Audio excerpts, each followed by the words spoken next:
Nombre, chapitre 20. Les eaux de Mériba et la faute de Moïse.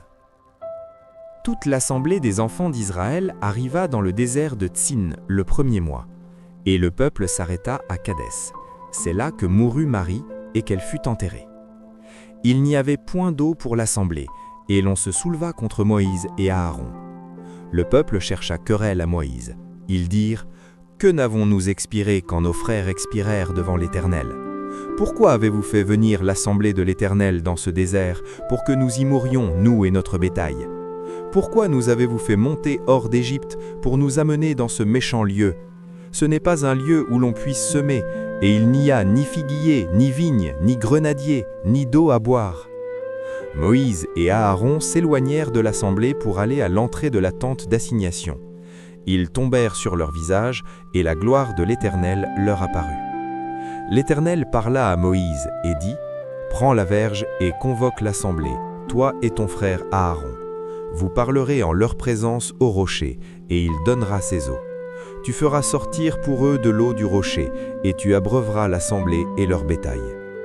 Moïse prit la verge qui était devant l'Éternel, comme l'Éternel le lui avait ordonné. Moïse et Aaron convoquèrent l'assemblée en face du rocher.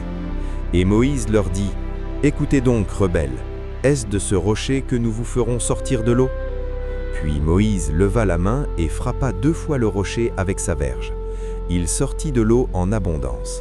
L'assemblée but, et le bétail aussi. Alors l'Éternel dit à Moïse et à Aaron : Parce que vous n'avez pas cru en moi pour me sanctifier aux yeux des enfants d'Israël, vous ne ferez point d'entrer cette assemblée dans le pays que je lui donne.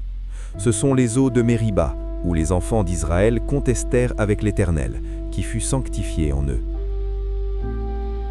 De Kadès, Moïse envoya des messagers au roi d'Édom pour lui dire : Ainsi parle ton frère Israël. Tu sais toutes les souffrances que nous avons éprouvées. Nos pères descendirent en Égypte, et nous y demeurâmes longtemps. Mais les Égyptiens nous ont maltraités, nous et nos pères. Nous avons crié à l'Éternel, et il a entendu notre voix. Il a envoyé un ange, et nous a fait sortir de l'Égypte. Et voici, nous sommes à Kadès, ville à l'extrémité de ton territoire. Laisse-nous passer par ton pays. Nous ne traverserons ni les champs, ni les vignes, et nous ne boirons pas l'eau des puits. Nous suivrons la route royale, sans nous détourner à droite ou à gauche, jusqu'à ce que nous ayons franchi ton territoire. Édom lui dit : Tu ne passeras point chez moi, sinon je sortirai à ta rencontre avec l'épée.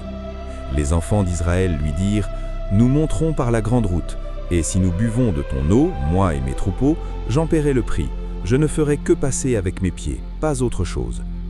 Il répondit : Tu ne passeras pas. Et Édom sortit à sa rencontre avec un peuple nombreux et à main forte. Ainsi, Édom refusa de donner passage à Israël par son territoire, et Israël se détourna de lui. Toute l'assemblée des enfants d'Israël partit de Kadès et arriva à la montagne de Hor.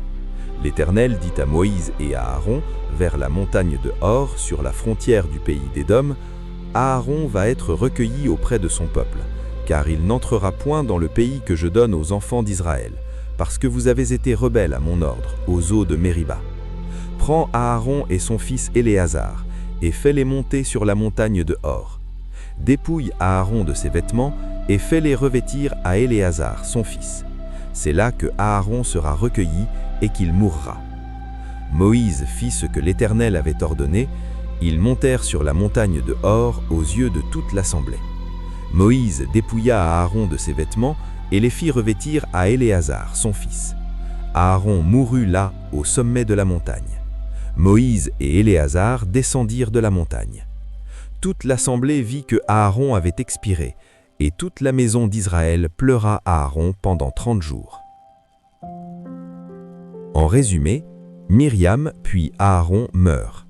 Face au murmure du peuple sans eau, Dieu ordonne à Moïse de parler au rocher. Moïse frappe le rocher 2 fois avec colère. L'eau jaillit, mais Dieu juge que Moïse n'a pas sanctifié son nom. Il ne pourra pas entrer en Canaan. Méditons. Même le plus grand serviteur de Dieu n'est pas exempt de la discipline divine. Un seul moment de colère et d'infidélité suffit à avoir des conséquences graves. Cela nous rappelle que nous dépendons tous de la grâce de Dieu, non de nos mérites. Prions. Père, garde ma bouche et mon esprit dans les moments d'épreuve, que je ne cède pas à la colère quand le peuple m'éprouve. Fais-moi confiance en toi seul. Amen. Chers frères et sœurs, merci d'avoir suivi cette méditation sur Parole de Dieu au quotidien. Si cette vidéo t'a touché, mets un like, abonne-toi et active la cloche pour ne rien manquer. Chaque jour, laisse la parole de Dieu fortifier ta foi, apaiser ton cœur et illuminer ton chemin.